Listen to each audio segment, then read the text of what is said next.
Have you ever wondered what technology we use while we're out here living on our sailboat in the Caribbean? Well, I'm going to talk about that today. So we're a family of 6, we homeschool our 4 kids, and we've been living on our sailboat for a little over a year now. So we left the coast of Mississippi, went to Florida, over to the Bahamas, worked our way down to Trinidad, and now we're working our way back up, currently in the BVIs. I want to talk a little bit about the technology that we've used over the past year. I want to talk about Starlink. I want to talk about our phone plans. I want to talk about all of the apps and subscriptions that we use. Now, these could be for communicating with the cruiser community, how we find things to do, how we communicate with the locals, our navigation and safety things. All of that I'm going to cover today. I'm also going to cover the cost of any of these subscriptions or things. And none of this is sponsored. So all of this has to do with our research and then our past year's experience using them. So if you're looking to do something similar to what we're doing, you're not going to want to miss this one.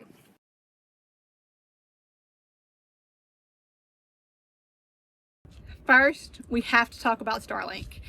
Everybody is talking about it. Just about everybody out here has it that we've met. It is, I think, a game changer for the cruising community. So basically what Starlink is it's satellite internet. And there's lots of different options, and honestly it changes a lot. But what we have is we have the marine dish, and we have it mounted out there onto our solar panel. And we pay $165 a month for unlimited data. So first of all, let's talk about the dish. We have the marine dish. Most people out here have the RV dish, that version. And the marine dish is a lot more expensive, and it is a lot higher power consumption. So those are the two main things you need to look at before deciding which dish. It is better, but did we have to get the marine dish?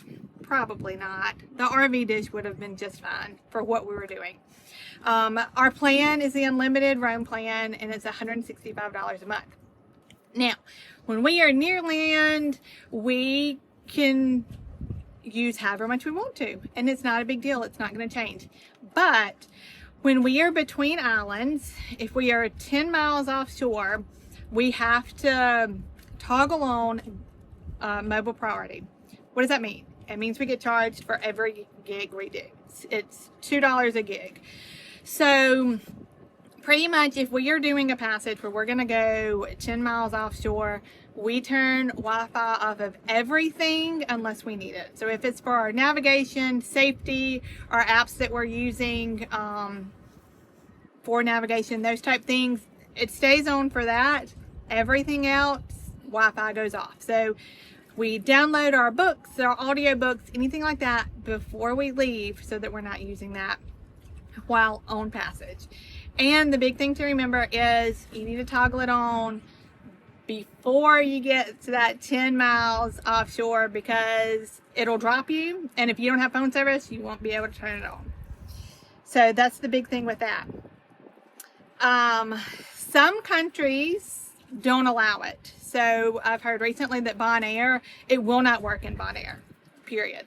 There are some countries where you cannot get it, and you cannot activate it there, but if you already have it and go there, it hasn't been much of a problem. There are some pockets of people that have had problems after 90 days or something like that in different countries. I don't know why some people do and some people don't. So far, we have had 0 issues with it from Bahamas all the way down to Trinidad. And so there is a availability map on their website that shows which ones, kind of where you can use it, but that's really what it's showing you is where you can actually buy one and activate it. So some of those countries you can still use. Like I said, other countries like Bonaire, they say, we're not letting you use it at all. You can't use it, and it'll just turn off. The only time that we haven't been able to get it is if the weather is really bad. So of course, thinking satellite internet, just like a satellite TV. If it is raining, pouring, and it's terribly, just coming down terribly, then it doesn't really work great. But those are so few and far between with where we are that that's not really an issue, or hasn't been so far.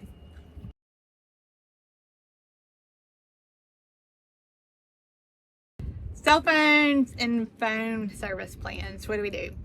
So we did a lot of research on this. I asked a bunch of questions, and I honestly didn't know if what we went with was going to work or not, but we went with T-Mobile. We got their Go 5G Plus plan. We pay $185 a month. Usually that does include, some of basically the phone payment plans too. So that's the service and the phone payment part. And I've been so happy with that. We have had service at every island that we have been to, which has been just about all of them from the Bahamas to Trinidad. And it has been absolutely great.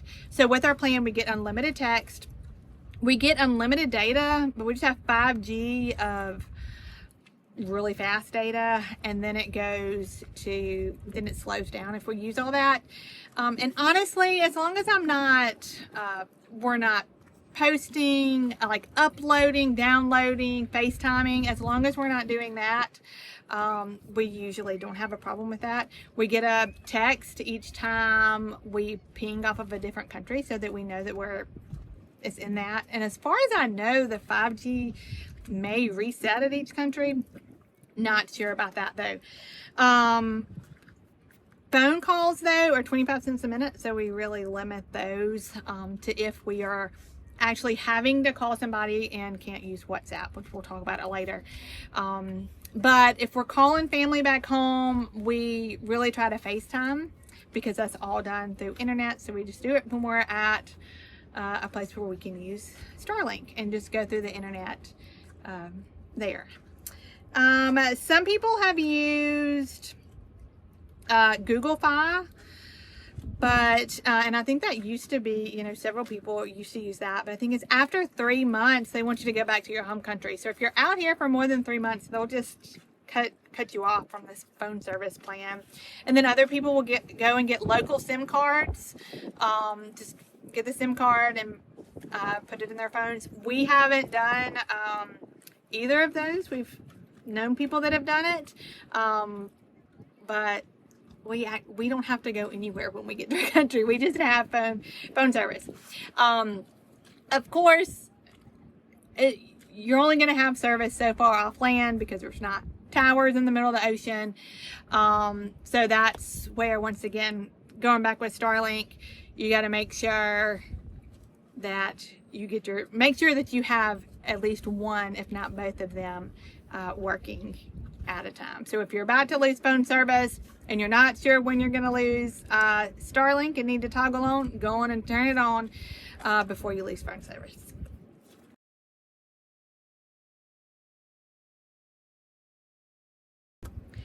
So what about connecting with people while we're out here? As far as other cruisers, locals, if we want to call about a reservation or to go check out something, what do we do? So the apps that we use for cruisers are mainly, it's No Foreign Land, and it is a free app, and there's lots of cruisers on there. And you can message people. So say you're going to an Anchorage and you see that somebody has kids around your kid's age. You may message them and, say, hey, what are you doing? You want to meet up at the beach? Or I'll tell you one time when we were going down to Trinidad, kind of unexpectedly, and we literally picked out an Anchorage on the way, and this was the Mad Dash with Hurricane Beryl, and there were hundreds of boats going down there. I looked and I saw a vessel that was there, and I messaged them and just kind of got the scope on the Anchorage because we were going to have to anchor at night. So that was really nice to do that. The other nice thing about No Foreign Land is that you can look up where the grocery stores are, where you can dump your trash, where, you know, activities are. So if there's a beach barbecue, if there's a restaurant, if there's, you know, hiking trails, zoo, any attractions, sports, anything like that, you can look up. And then people put reviews. They put reviews on anchorages and moorings, and it's a very valuable resource from that standpoint. So looking up things and being able to connect with people. Another one similar to that is Sea People. I have not used that quite as much. I'm on there, but I haven't used it quite as much just because I was using No Foreign Land before Sea People really came out to the public. So I just haven't been on that, but it's the same general idea. You can discuss with cruisers, talk, and you know, see things that are on land that you would want to see. And then the other one that we use to communicate is WhatsApp, and that is a internet-based phone service, I guess. So you can call, you can text, and then what's also nice is there are groups in there. And so like we're in a group, a big group of cruisers, and then there's all these subgroups for, say, like right now that we're in the BVIs. So there may be a group for the BVIs, one for the U.S. Virgin Islands. There was one for St. Martin. And so we can join those little groups and see what's going on, what people are doing. Or you may say, all right, this broke. Does anybody know of a mechanic near this island, on this island, that can help us? So it's a good resource for that too. So that's nice. And of course there's Facebook groups for different places and for cruisers. So we'll use those occasionally as well. The ones we probably find most beneficial are the lagoon owners groups when we have a problem and want to see if other people have had the problem and what their solution was.